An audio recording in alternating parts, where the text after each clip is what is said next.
serve in our armed forces and their families.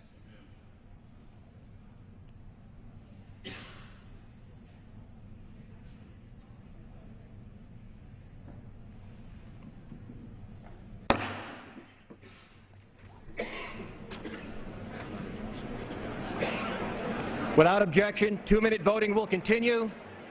The unfinished business is the request for a recorded vote on Amendment Number 4, printed in Part B of House Report 113-271 by the gentleman from Oregon, Mr. DeFazio, on which further proceedings were postponed and on which the noes prevailed by voice vote. The clerk will redesignate the amendment. Amendment Number 4, printed in Part B of House Report Number 113-271, offered by Mr. DeFazio of Oregon. A recorded vote has been requested. Those in support of the request for a recorded vote will rise and be counted. A sufficient number having risen, a recorded vote is ordered. Members will record their votes by electronic device. This will be a 2-minute vote.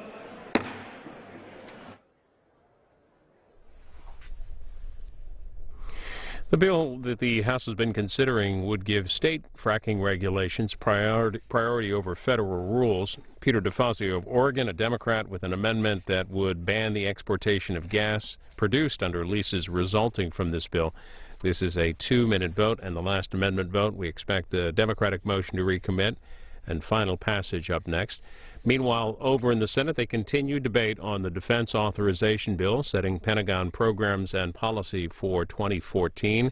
A couple of the key amendments concern sexual assaults in the military, amendments by Claire McCaskill of Missouri, Kirsten Gillibrand of New York. Possible votes this evening. You can follow the debate on those amendments and more on our companion network, C-SPAN 2.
On this vote, the yeas are 142, the nays are 276. The amendment is not adopted. There being no further amendments, the committee rises.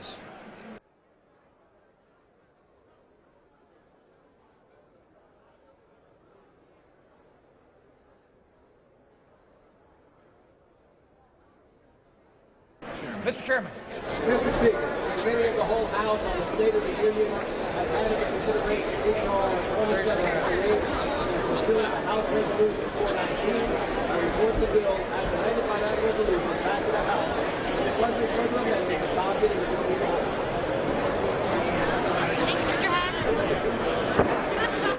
The Chair of the Committee of the Whole House on the State of the Union reports that the committee has had under consideration the bill H.R. 2728 and pursuant to House Resolution 419 reports the bill as amended by that resolution back to the House with sundry further amendments adopted in the Committee of the Whole.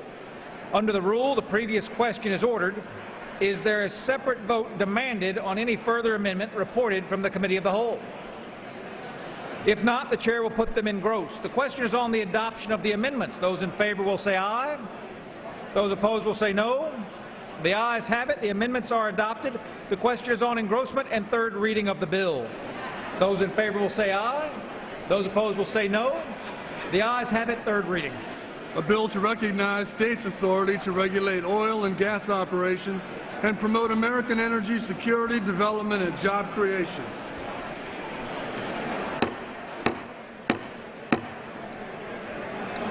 The House will be in order. Gentlemen will suspend.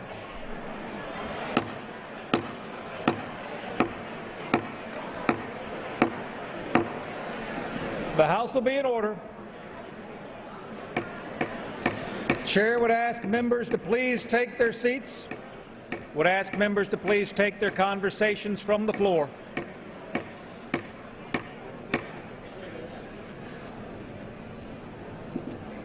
Chair would ask members on both sides of the aisle to please take their seats and remove their conversations from the floor.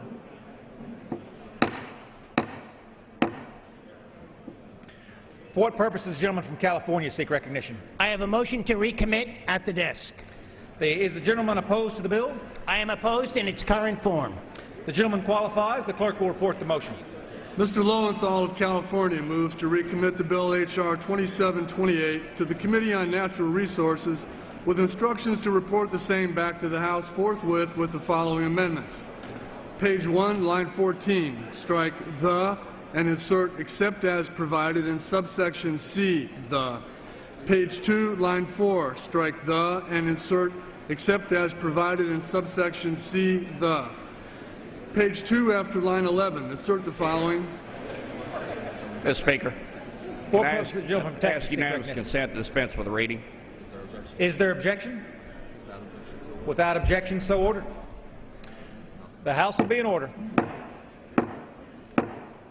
Chair would again ask all members to please take their seats. Members and staff to please remove their conversations from the floor.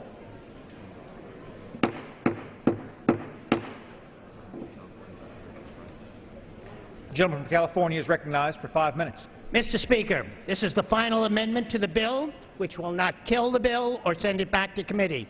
If adopted, the bill will immediately proceed to the final passage as amended.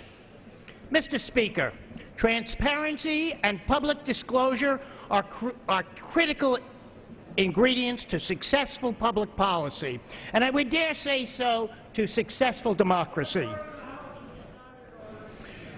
The gentleman from Michigan is correct. The House is not in order. The Chair would ask all members to please take their seats. Members and staff to please take their conversations from the floor. The gentleman from California deserves to be heard.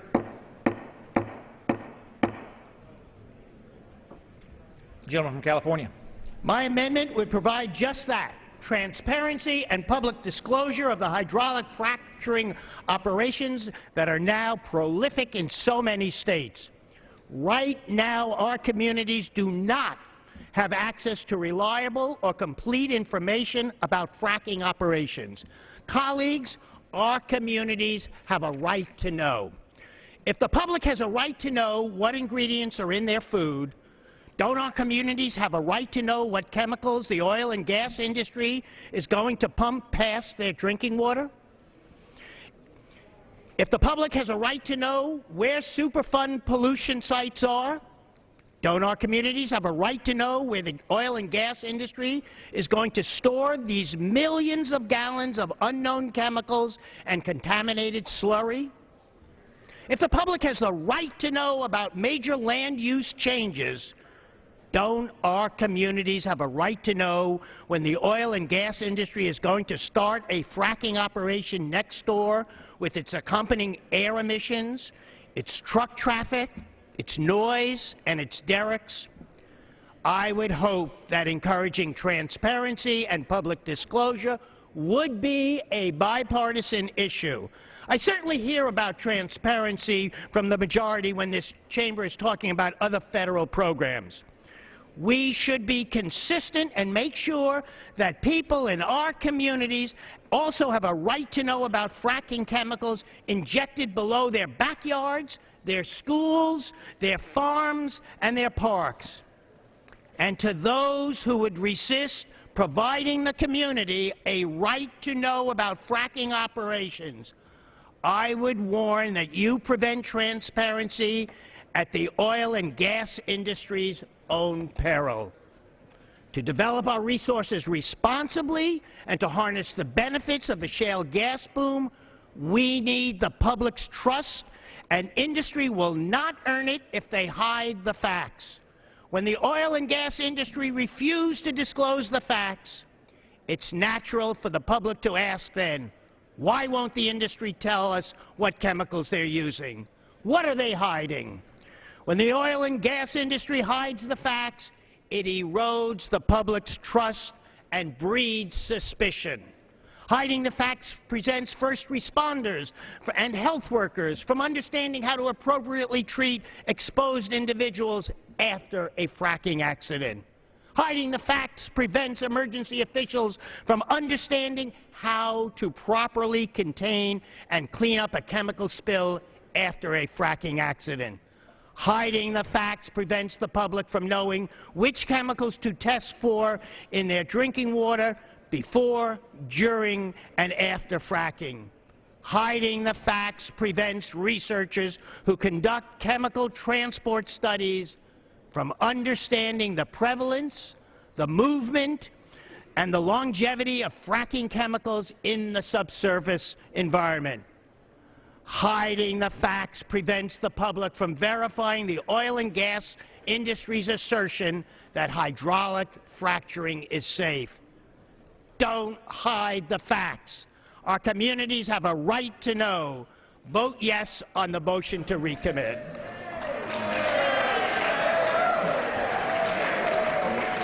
The gentleman yields back.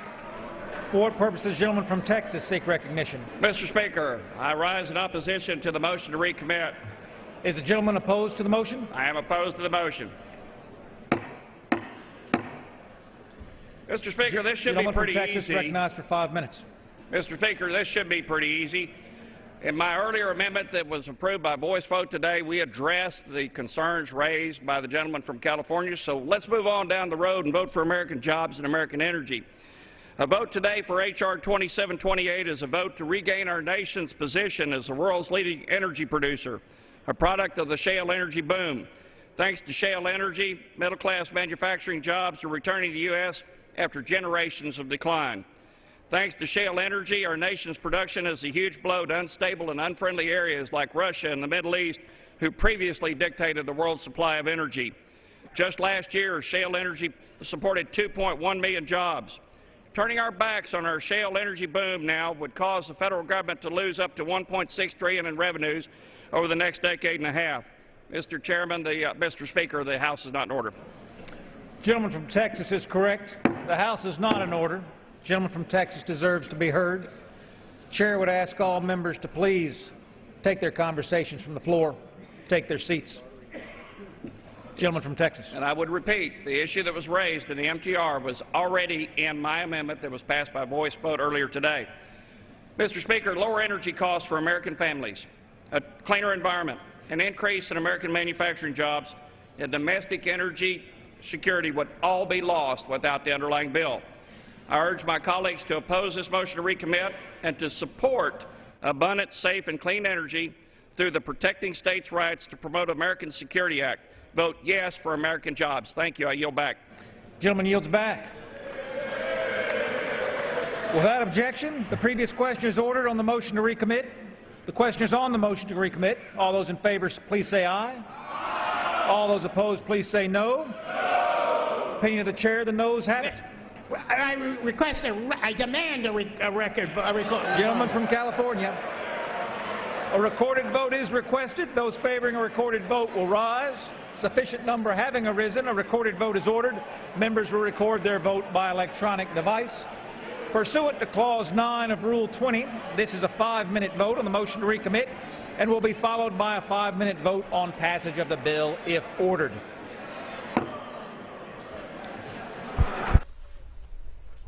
Alan Lowenthal, Democrat of California, with the motion to recommit, a last chance to change the bill before final passage, a bill that would prohibit the Interior Department from enforcing fracking regulations that would supersede state regulations. This is a 5-minute vote on the motion to recommit. Elsewhere in Washington today, National Security Advisor Susan Rice said that President Obama will plan to visit Asia in April. She was speaking today about the future of U.S.-Asia relations, and she talked specifically also about Iran and possible sanctions on Iran and the status of negotiations. Here's some of what she had to say.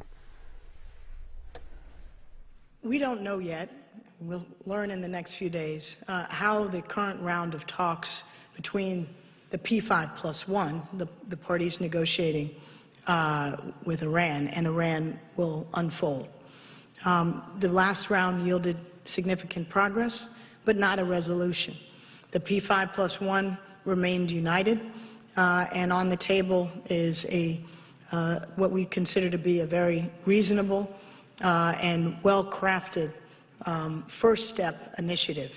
That first step would be for a 6-month period to buy time and space for a comprehensive negotiation that could resolve Iran's nuclear problem. The reason to buy that time and space is because without this interim agreement, there will be no break on Iran continuing full steam ahead with its nuclear program while it talks and perhaps drags out talks. This interim step, if agreed, would halt all progress in Iran's nuclear program and roll back its program in some very key respects. It will deal with all aspects of its program: centrifuges, enrichment, the Iraq plutonium processing facility, and it will give the international community unprecedented transparency into all aspects of the Iranian nuclear program. Now, whether that comes to pass or not, obviously, remains to be seen. But if it were to, that would be a good first step for the United States, because it would enable us to test the prospects of a peaceful resolution, which is what we've sought through the application of very tough sanctions. And at the same time, it would give the international community greater insight into the nature of this program while halting its progress and rolling it back. So if such an agreement were reached, now turning to North Korea, what important lessons or applications does that have for North Korea? Well, first of all, if that agreement is reached, it will have been a product, in large part, of the concerted pressure that the members of the international community had applied, particularly through broad, sweeping economic sanctions. It will be the product of cooperative effort over years between the United States, France, Britain, Russia, China, and Germany. Not a dissimilar configuration, in part, to the 6-party configuration. And the fact that the P5+1 have hung together and negotiated from a position of strength with the backing of the Security Council and international sanctions may have, if this succeeds, created an opening. But in the case of North Korea, we have had similar unity and economic pressure, and indeed China and the United States, along with the other members of the 6-party, have stepped up increasingly the pressure on North Korea. North Korea has not yet taken a decision, partly perhaps because it begins from such a lower economic base and is far less open, in fact, to the international community than is Iran, to realize that it's in its best interest to come to the negotiating table in earnest. We're no more interested in talking for talking's sake with North Korea than we would be with Iran. It's got to be, given the past history of North Korea's talking while enriching and pursuing its nuclear and missile programs, a serious engagement if we're to do this again.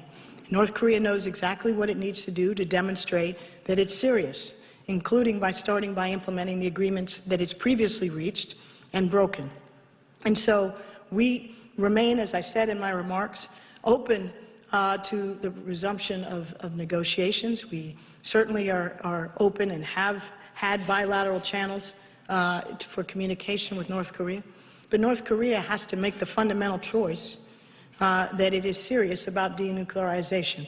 The 6 parties, the 5 countries in the 6 parties, the members of the Security Council, Russia, China, the United States, plus Japan and the Republic of Korea, have been very clear about what is necessary. And we'll see if North Korea chooses to take that opportunity, as I said, which can lead in the context of denuclearization to a different relationship with the world, the end of economic isolation, or it can continue on the path it's on, in which case the pressure will mount and circumstances will get much worse.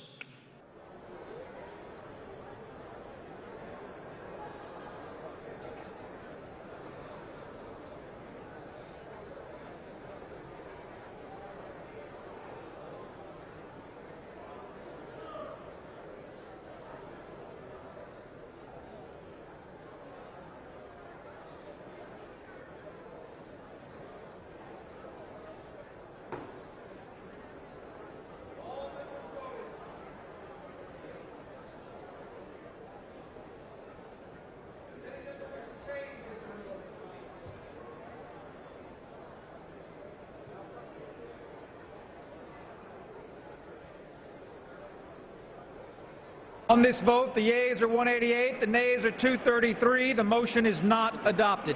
The yeas are 188, the nays are 232, and the motion is not adopted. The question is on final passage of the bill. Those in favor will say aye. Those opposed will say no. In the opinion of the chair, the ayes have it. Mr. Speaker, gentleman from New Jersey. I ask a recorded vote. Gentleman asked for a recorded vote. Recorded vote is requested. Those favoring a recorded vote will rise and remain standing. A sufficient number having arisen, a recorded vote is ordered. Members will record their vote by electronic device. This will be a 5-minute vote.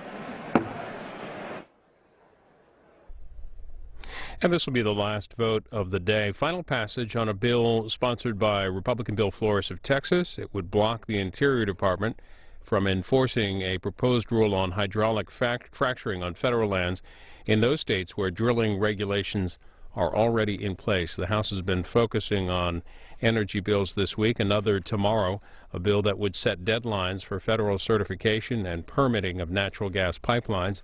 The House is in early, 9 o'clock Eastern, live here on C-SPAN. They'll also swear in a new congressman. Representative-elect Vance McAllister will be sworn in tomorrow. He replaces former Louisiana Representative Rodney Alexander, who retired earlier this year.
yeas are 235, the nays are 187.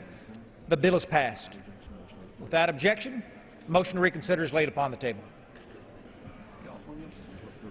For what purpose does the gentleman from California seek recognition? Mr. Speaker, I ask unanimous consent that when the House adjourns today, it adjourn to meet at 9 a.m. tomorrow. Without objection, so ordered. Thank you. Thank you. I was actually looking at the Mr. Speaker when I did it, though. He's The standing chair there. lays before the House the following enrolled bill.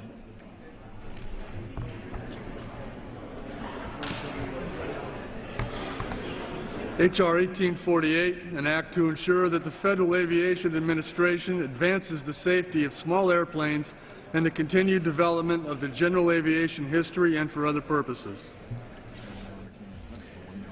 The chair will now entertain requests for 1-minute speeches. For what purpose does the gentleman from Pennsylvania seek recognition? Must consent to address the House for 1 minute, revise and extend. Without objection, the gentleman is recognized for 1 minute.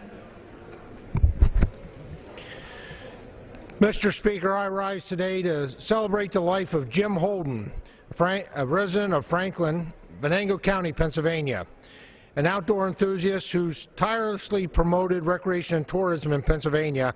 Jim passed away on November 9th at the age of 73.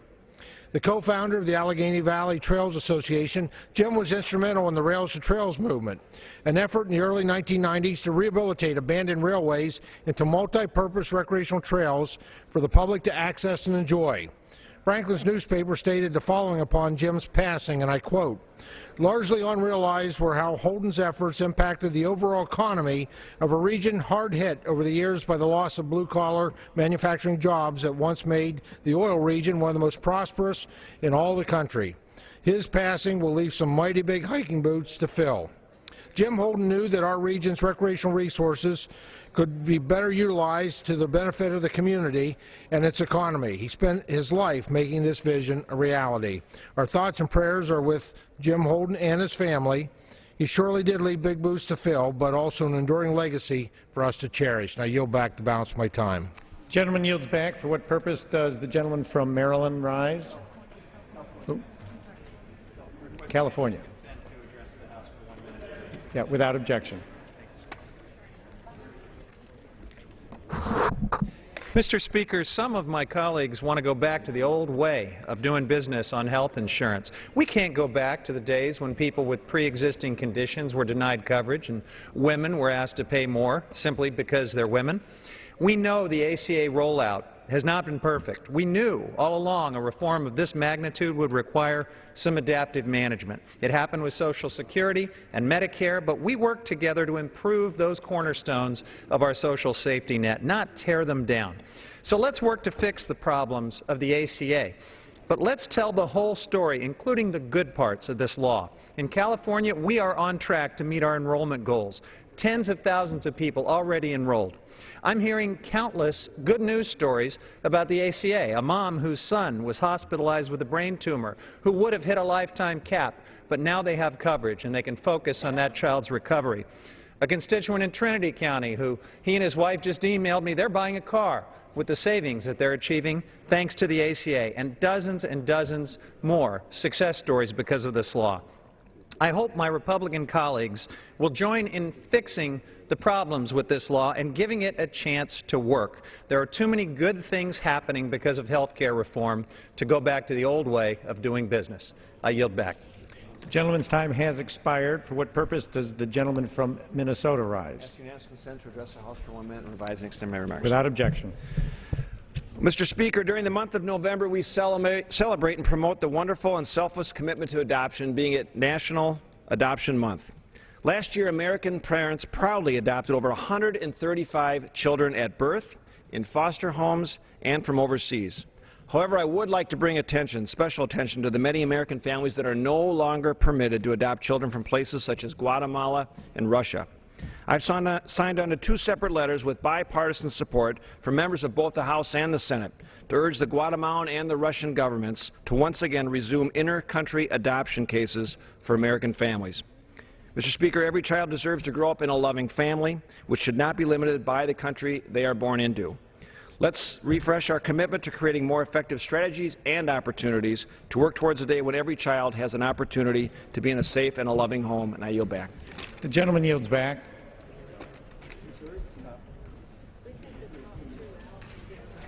For what purpose does the gentleman from Missouri rise? Without objection. Mr. Speaker, recently someone said to Administrator Gina McCarthy, the new EPA administrator, that she was not living in the real world with regard to climate change. My question today is that those who are questioning whether she lives in the real world would say the same thing to the survivors of the typhoon of biblical proportions that just devastated the Philippines, where 4,000 people have been impacted. This was the strongest landfalling typhoon on record. And I'm wondering if they would tell people whose homes was hit by the unusually late Midwestern tornadoes this past weekend that they are not living in reality. 60 tornadoes were reported, 8 people were killed, and the damages are estimated to be at least $1 billion. Weather-related losses and damages have risen from $50 billion to almost $200 billion annually over the last decade.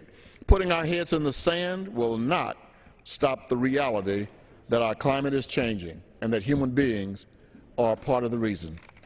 I yield back the balance of my time. The gentleman's time has expired. For what purpose does the gentleman from Illinois rise? Without objection.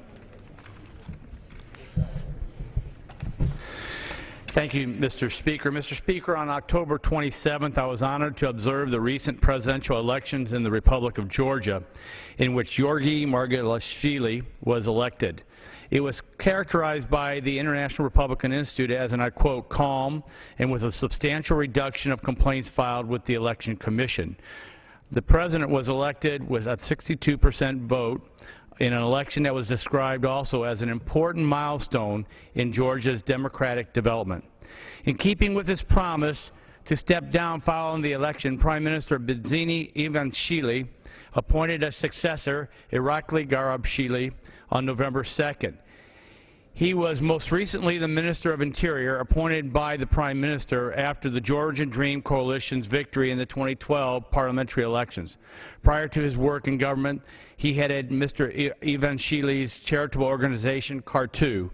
He holds a graduate degree from the University of Paris, Sorbonne, and I was pleased to visit the country and the Republic of Georgia and be involved in the democratic process and principles. And with that, Mr. Speaker, I yield back the balance of my time. The gentleman yields back. Are there any members who wish to give additional one-minute speeches? There being none, we will move to special orders. Under the Speaker's announced policy of January 3rd, 2013, the gentleman from Massachusetts, Mr. Capuano, is recognized for 60 minutes as the designee of the Minority Leader. Thank you, Mr. Speaker. Tonight, several members wanted to come to the floor to discuss the retirement of a very good friend of ours who deserves our recognition. And with that, I'm going to, because there's so many people with so many other busy schedules, I'm going to go right into it, and I'm going to yield to Minority Whip, Mr. Hoyer. Got as long as you want, Stenny, don't worry.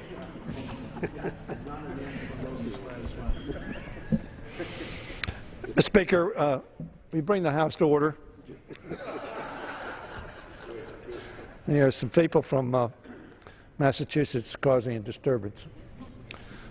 Mr. Speaker, Mr. Capuano, who represents a famous area of America, South Boston, a wonderful area of our country. As every member of this House knows, we who serve here in the Chamber rely on an outstanding group of professionals who manage the floor and the party cloakrooms. This is true for both Democrats and Republicans. On the Democratic side, we have been incredibly fortunate to have been served with great ability by a devoted public servant with a wonderful sense of humor, a sense of this House, a sense of history, a sense of decency, and a sense of how to help members greatly. He has managed our cloakroom for the past 33 years. That man, devoted to the smooth running of the People's House day in and day out, is Barry Sullivan. And as he prepares to retire from service, I want to join not only those from Massachusetts who are justifiably very proud of him as a brother from their own state, but also all of those in the House on both sides of the aisle, but particularly on our side of the aisle, who had been advantaged by his service, by his good humor, and by his caring. Barry, a native of South Boston, first came to Washington in 1980 to work for the Sergeant-at-Arms as a doorkeeper. In 1987, Tip O'Neill appointed him to manage the Democratic cloakroom, and he's been reappointed ever since. Barry had grown up around politics, and his father, Leo Sullivan, had been a Massachusetts state senator and a Boston police commissioner. He never thought he'd stay in Washington for more than a couple of years, but the call to serve this House and his country proved too strong, and his country and each of us and this institution have been advantaged by his staying. So Barry brought a little bit of Boston to the Capitol. I'm not sure that's accurate. He brought a lot of Boston to the Capitol, setting up a desk in the cloakroom that is very much a shrine to the Boston Red Sox and a place of homecoming for Massachusetts members. And every time our members' beepers would announce votes, it was Barry's mellifluous Boston accent that came across the airwaves to tell us what was going on. But even more so, Barry has made the cloakroom feel like a home away from home for all of us who serve here, and he will be missed dearly and greatly by all who came to cherish his friendship and his comradeship. Barry, who sits on the floor with us, Mr. Speaker, Barry, we wish you all the best in retirement, both to you and to your lovely bride, Barbara, whom I had the opportunity of knowing very well, almost as long as I've known you. She was a special person and had a special connection to this House because she was the daughter of our former colleague, Bill Hughes of New Jersey. Bill Hughes represented the people of New Jersey well, and I was honored to serve alongside him on the Financial Services Committee for a while. Now, as the sunny shores of Cape Cod beckon him, we bid farewell to an extraordinary public servant whose legacy will continue to be felt in the halls of Congress, both on and off this floor, for many years to come. Barry, thank you, and Godspeed. And I yield back to the gentleman from Massachusetts. Thank you, Mr. Hoyer. Mr. Speaker,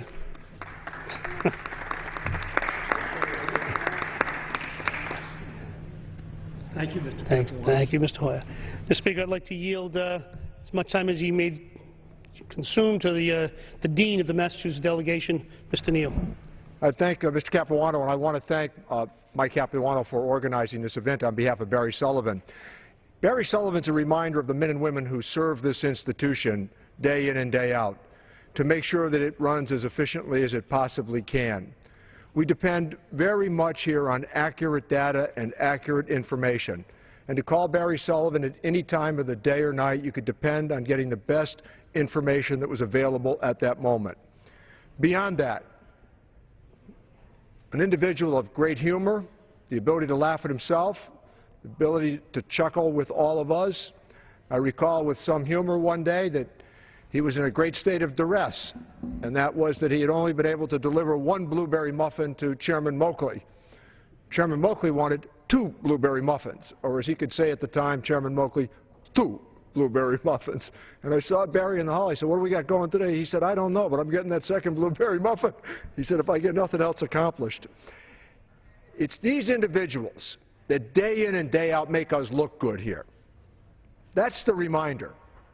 They oversee a very complex process in that cloakroom of trying to adhere to the rules of the House and at the same time making sure that the members of Congress, again, are well positioned not only in terms of time, but in terms of time management. And it's been a pleasure for me. He welcomed me here in 1988. He was one of the first people I met. There was Brian Donnelly and Joe Early and a number of others in the Massachusetts delegation. Nick Marvulis comes to mind. And Gary Studds and others at the time, of course, Barney and members of our delegation. We were always very proud of Barry Sullivan, and I thought that one of his great champions here had been Brian Donnelly in those years, and that's how we got to know Barry as well as we did. So I wish him well, and I also would say that we could all take great confidence from the fact that he was a student of this institution. He held the highest regard for it because he was an acolyte of Tip O'Neill and Joe Moakley, who revered service in this institution. So with that, I yield back my time to Mr. Capuano. Thank you, Mr. Neal.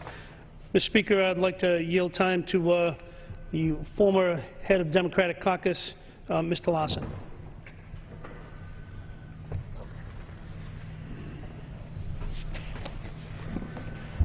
I want to thank Mike Capuano for organizing this special order. Both Steny and Rich have said it well. Everything that's rich about public service is embodied in the service provided by Barry Sullivan. As Rich pointed out, to have come here with Tip O'Neill and Joe Moakley puts you in the pantheon of stars in New England. I would point out to Mr. Capuano that Rich Neal is not only the dean of the Massachusetts delegation, he's the dean of the New England delegation as well. And Barry Sullivan is New England through and through.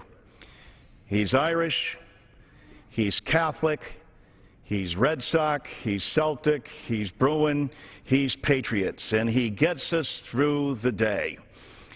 My first encounter with him came over in the Pennsylvania corner, where he would be summoned on a regular basis. I thought for a while it was Jack Murtha's personal valet. I did not realize that there was one of those little white buttons that they pressed, but automatically Barry would, appear out of the back room and immediately assure Mr. Murtha that things were all right, how would things be done for the day, what time would we go get out of here, et cetera, and all the essentials that members need. The wonderful thing about Barry, his three sons, and Barbara, is that he epitomizes class. He is such a gentleman. Even among the most tense of situations, he's there for all of us. Most notably to remind you that you forgot to vote and stick your card in and adhere to the rules of the floor here. But it's that class and the professionalism that he brings to the job. The elevation of public service is something that another man from Massachusetts provided to all of us. To elevate public life, whether as an elected official or whether in the service of your country, whether it's being a clerk in this House, whether it's running the Democratic caucus, or whether it's being in the Peace Corps, John Fitzgerald Kennedy made it, elevated the whole notion of public service. Barry, you exemplify the nobility that Kennedy ushered in and gave credence to a life of public service. Well done, a son of Boston, a son of Ireland, and of course, a Red Sox fan. God bless you, Barry, and your entire family.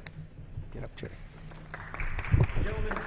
Massachusetts, Mr. Keating will control the remainder of the hour. Thank you, Mr. Speaker. I will now yield to the nominal representative of Mr. Sullivan, who will be joining countless people, as we've already seen, from representatives from Maryland, representatives we'll hear from Vermont and New York and California and New Jersey, all envious of being associated with Massachusetts officials and Mr. Sullivan. We understand their humility, and in that humility, I'd like to yield my time to the gentleman from Virginia, Mr. Conley. I thank my colleague. I yield whatever time he may consume, knowing that that could be quite lengthy at times. I thank my colleague. I assure him it will not be. When I first heard that Barry Sullivan was retiring, my reaction was, say it ain't so. I've been in this body for 5 years, and one of the first people I met in orientation was Barry Sullivan. And as a son of Boston, myself, as an Irish Catholic myself, as somebody whose family vacations in Cape Cod periodically, in Falmouth, where Barry also vacations. I felt I was at home. I felt that there was a human face to this institution who cared about it passionately, who had ties to Tip O'Neill and Joe Moakley, two great heroes in my family's household back in Boston. And I think Barry has provided incredible service to the people's body, to this House, and has tried to ease stress, has tried to make our lives more comfortable. I cannot imagine what we're all going to do when our pager goes off and we don't hear that Boston staccato. You know, there will be 4 votes. This is the last series of the day, and that's Barry Sullivan. And if you come from New England, those are comforting tones. Barry has contributed 33 years to this institution. I don't think he ever lost a sense of reverence for what this institution is all about. And I think in showing that reverence, he reminds those of us who hold elective office here just how privileged we are to serve in the people's body. He never lost sight of that, and I hope none of us will either. And Barry, I think that's your lasting legacy. Thank you to you and your wonderful wife, Barbara, and your 3 kids. Enjoy retirement. God bless. Do you yield back? Do you yield back to me? You've got to yield back.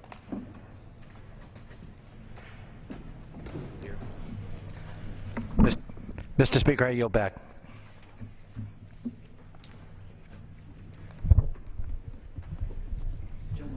Gentleman's recognized. Thank you, Mr. Speaker.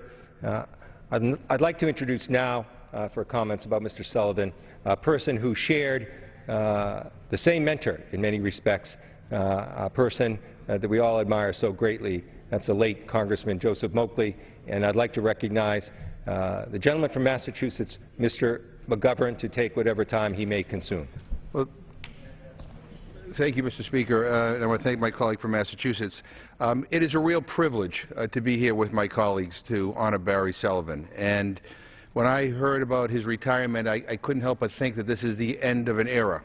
As my colleague Bill Keating mentioned, both Barry and I came here under the mentorship of a great man, Joe Moakley, who understood what public service meant in the best tradition.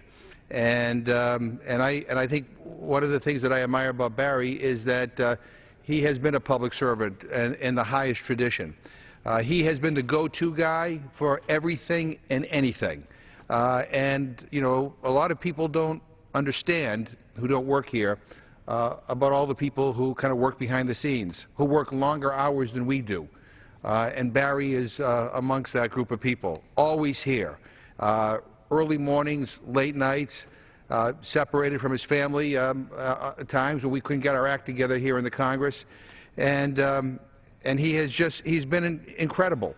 And so we're going to miss you, Barry, for a whole bunch of reasons. And I'm going to miss you also because of your friendship. You and Barbara have been great friends to Lisa and me. You've given us advice on how to raise our kids and where to send them to school, and we appreciate that very, very much. But I want you to know that there are so many of us here who have high regard for you and who value your service and your friendship. And I'll just close by saying that I'm grateful, but I want you to know that we're going to be friends for life. With that, Mr. Speaker, I thank you for the time, and I yield back the balance of my time. I thank the gentleman from Massachusetts.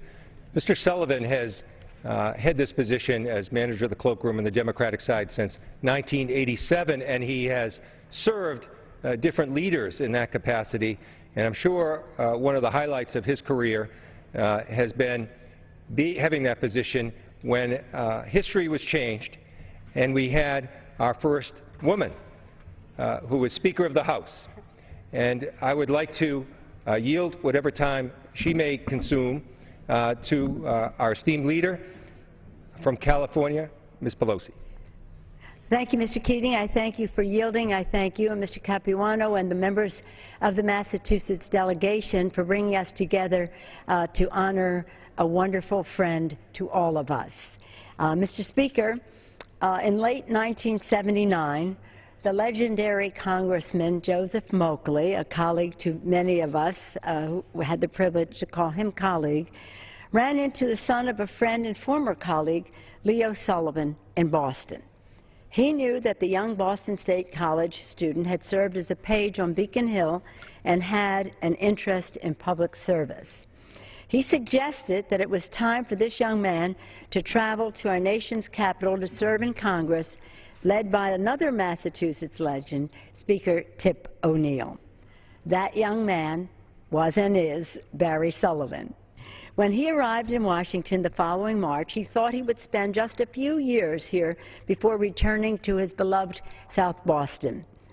33 years later, he will finally leave his post in the Democratic cloakroom, an institution in its own right, a source of information for members. He leaves as a committed public servant to the Congress and to our country.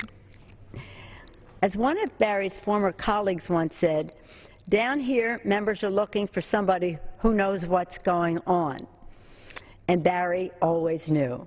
He was the trusted source, has been the trusted source of what was happening on the floor, what bill was up for a vote, what issues members were tackling on any given day.